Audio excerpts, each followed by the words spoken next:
This is the Radio 1 News Update. I'm Lady Miriam. In local news, a flooded section of National Road 4 in Kampong Speu province has been reopened to traffic after it was closed for 5 hours on Sunday. No one was injured or died during the floods, but 2,000 meters of road were damaged.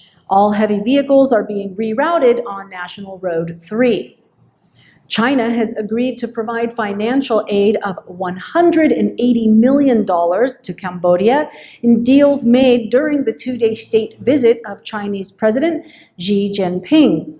With 31 agreements and memorandums of understanding between the two countries reached, focused on building infrastructure, electricity networks, banks, trade, and milled rice exports. In regional news, Philippine President Rodrigo Duterte said he would raise a controversial arbitral ruling on the South China Sea with China's leaders and vowed not to surrender any sovereignty or deviate from the July award by the tribunal at The Hague. China has launched 2 men into orbit in a project designed to develop its ability to explore space. The plan is for them to dock with and then spend 30 days on board the Tiangong-2 space station, testing its ability to support life. And rumors have it they are planning to send a man to the moon and possibly even Mars, and this is part of their research. In international news, the British lawmakers from across the political spectrum are pressing their bid to force Prime Minister Theresa May to give Parliament a vote on her negotiating strategy for leaving the European Union, saying she had no mandate for a hard Brexit.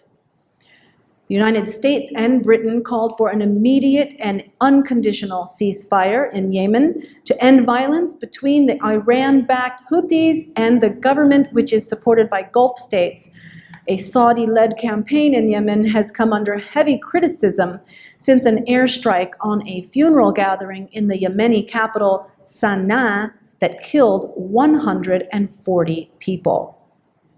In business news, Cambodia's domestic electricity production grew significantly in 2015, helping to reduce the kingdom's reliance on imported energy.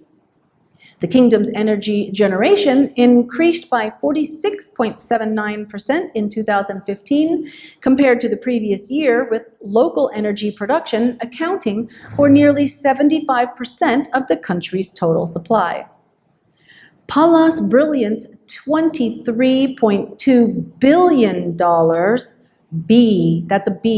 billion-dollar flagship development in the Gulf of Thailand near Kampot, dubbed the French Riviera City, could be approved by the Council for the Development of Cambodia by the middle of next month, with construction on the 4,158-hectare multi-purpose tourism resort to be completed under 5 years.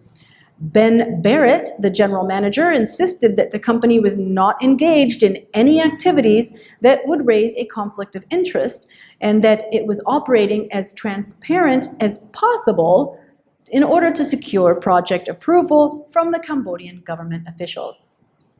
The outcome of a 2.5-year legal battle between Goldman Sachs and Libya's $67 billion sovereign fund is a triumph for the Wall Street giant, which was vindicated despite embarrassing revelations about how some of its bankers conducted business. A London High Court found in favor of Goldman Sachs, with the judge dismissing the fund's arguments made over the course of a bruising 7-week trial. This has been the Radio 1 News Update. I'm Lady Miriam. Stay tuned for more news on Radio 1 FM 103.7.